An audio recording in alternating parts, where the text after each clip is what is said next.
Welcome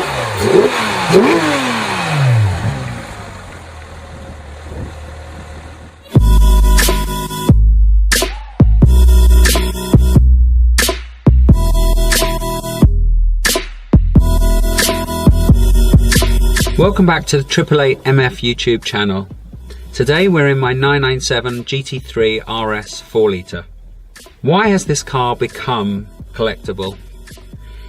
I think it's because cars nowadays have a lot more technology.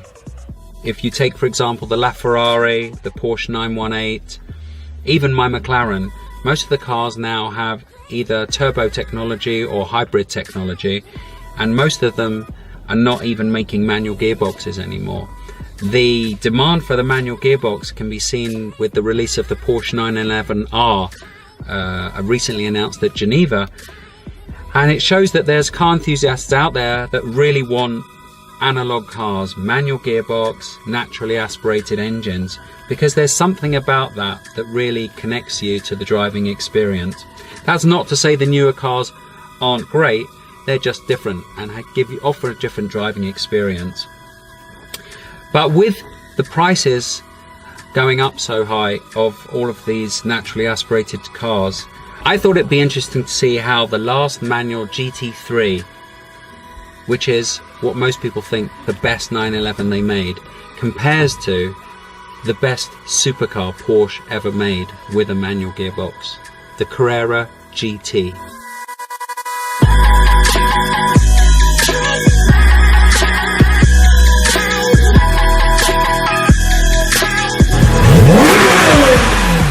The Porsche Carrera GT actually has similar spec to the GT3 RS 4 litre.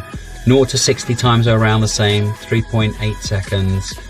Top speed, 193 versus 205. And they actually weigh pretty similar. I think they both come in at around 1,350 kilograms. But let's see if they're similar to drive.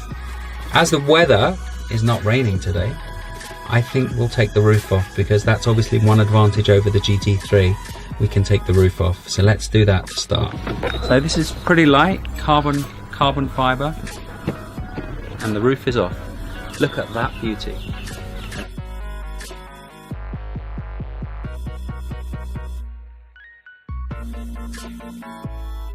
So we've got the roof off now. Why don't we look at the masterpiece of this car, the engine. 5.7 litre V10.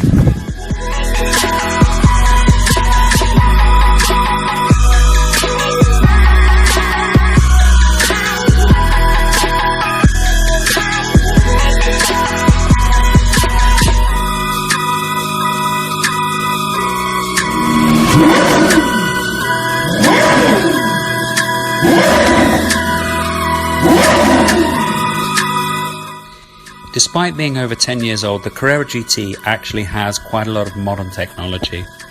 It has a carbon fiber chassis, which is actually made by the same company that produces the Enzo chassis. It also has the engine, the gearbox and the differential residing in a lightweight carbon fiber subframe that bolts to a bulkhead behind the two seats. Since the subframe carries the structural load, Porsche used 3 flexible engine mounts to isolate the chassis from engine vibrations.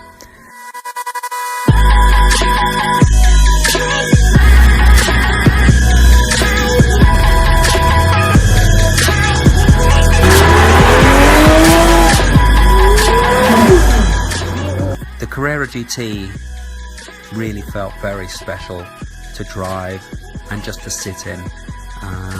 It's an amazing car, but it's a car that you want when you're down in the south of France or when you're going for a drive outside of London. It is not a car that you want to be driving around a city like London with speed humps and with width restrictions. Very, very tricky clutch.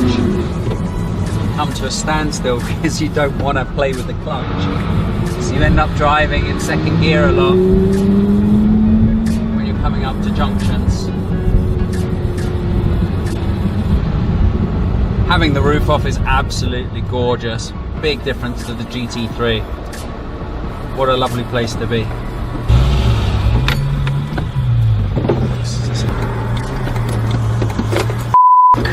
Okay,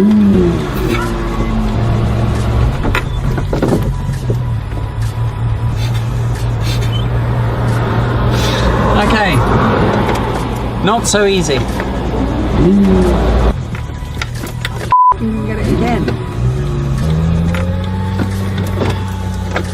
This is really, really difficult. Can't get it. It's really f***ing difficult. The clutch is just horrendous. Pulling away, you have to really release the clutch very slowly till you get to the biting point, then let go of the clutch and then accelerate. And it's something that I guess you can get used to and get better at, but it's never very enjoyable, and it takes time to pull away from traffic lights. So for city driving, not the perfect car, but once you're out of London, the most amazing car to drive. Getting back in the 4-litre really was a joy. Despite having driven the Carrera GT, the 4-litre still felt very torquey and it felt fun. And I think the Carrera GT really is a hypercar to be enjoyed on special occasions, whereas the 4-litre is designed for the track and it's just the most amazing car.